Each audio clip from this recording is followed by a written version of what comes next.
ரெண்டு சாட்சி சொல்ல போறேன். முதலாவது சாட்சி ஏசப்பா எனக்கு சர்டிஃபிகேட் டெஸ்ட் கொடுத்ததுக்காக நன்றி. ரெண்டாவது சாட்சி எனக்கு ஜெண்டர் ப்ரொஃபிஷியன்சியில் சர்டிஃபிகேட் டெஸ்ட் கொடுத்ததுக்காக நன்றி. போன வருஷமா இந்த வருஷமா கொடுத்தாரு, அதுக்காக நன்றி.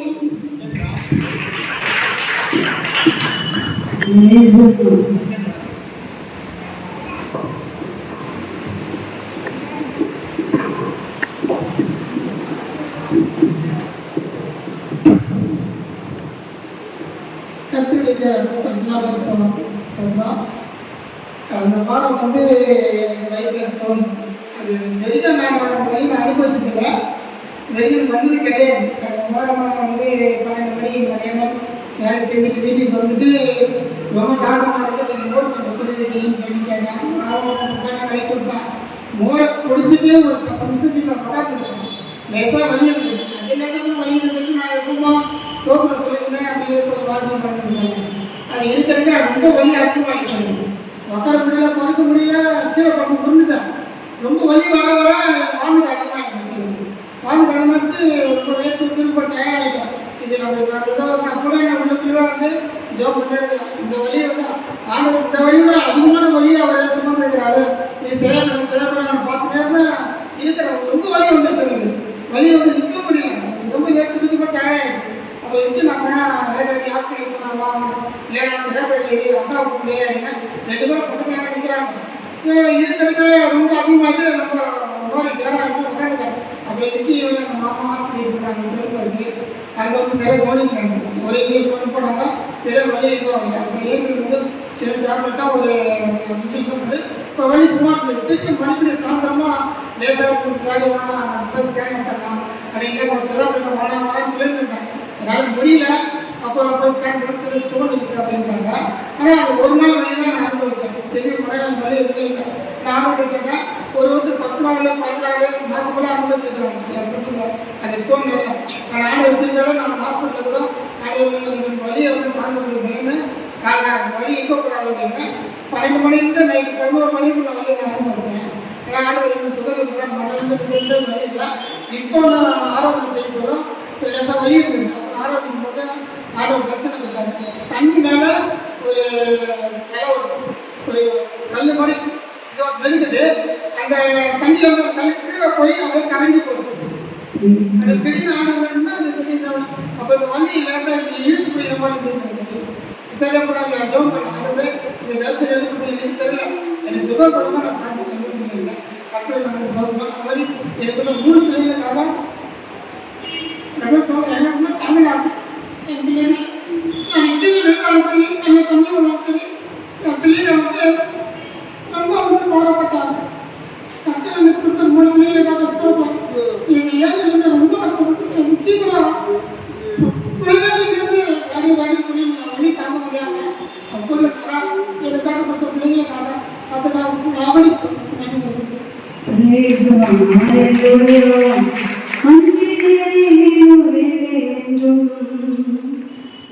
நடமாடும் கொண்டை நோயை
எப்படி ஜபிக்கணும், எப்படி துதிக்கணும் ஆண்டவருக்கு தெரியும்.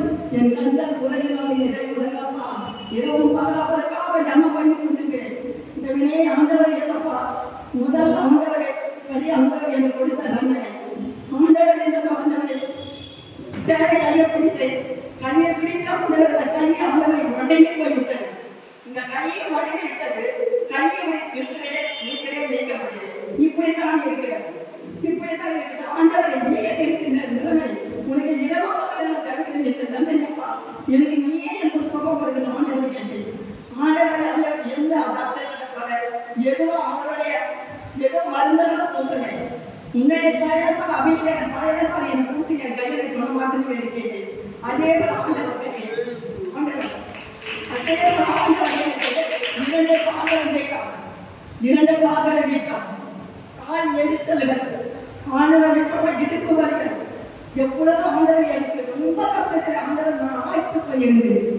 ஆண்டவர் எனக்கு ஆண்டவர் பேசப்பா நீ எதுவும் நண்பர்களை எதிர்ப்பு என் தேவனுக்காக நான் உண்மையாக இருக்கிறேன். உண்மையாக சொல்கிறேன்.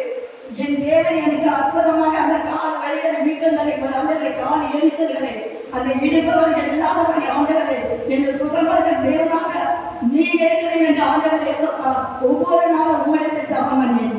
அதே போல இந்த கால் வீக்கம் கிடையாது, இடுப்புகள் கிடையாது, கால் எரிச்சலும் கிடையாது.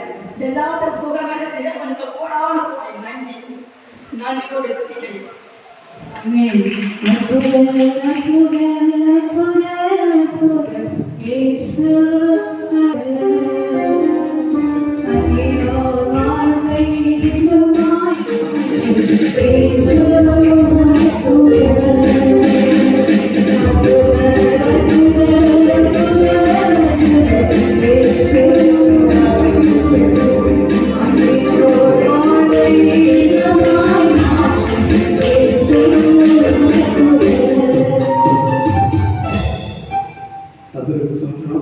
இப்போ எங்கள் அம்மா ஸ்மார்ட் சொன்னாங்கன்னா அது ஒரு புரிஞ்சுக்கணும் புரியலே தெரியாது.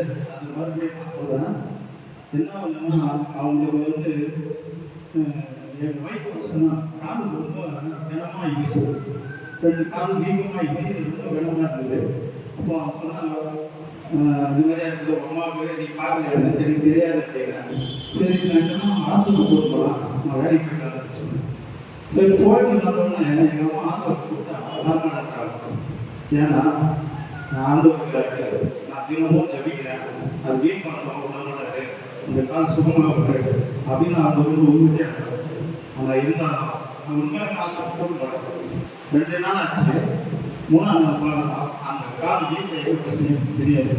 எதுக்கு சொல்லுன்னா நாங்கள் ஜெபிக்கிறோம் இல்லையோ அவர் காலையில் 3 மணிக்கு வெளியே ஜெபிச்சு கொண்டே இருக்கணும். கத்தருக்கு சுகத்தை கொடுத்துருக்கு உடம்பு கூடிய நன்றி.